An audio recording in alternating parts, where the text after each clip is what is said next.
chocolate. Wow, look at that, guys. Maybe I need to put water. Little bit water lang. Kuha tayo ng konting tubig dito. Para naman, yun. Sobrang, sobrang dry. So, we need more watery a bit. Ayan. Ayan, pwede na to. So, more pa.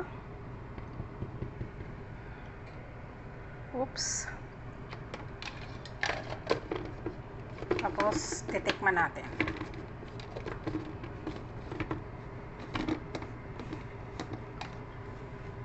Hindi pa siya nalak. Okay.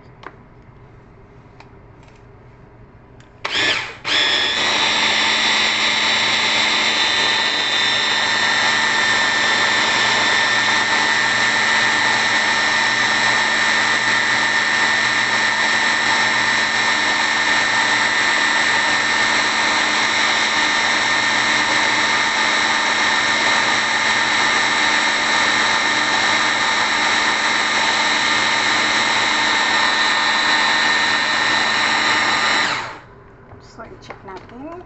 There you go.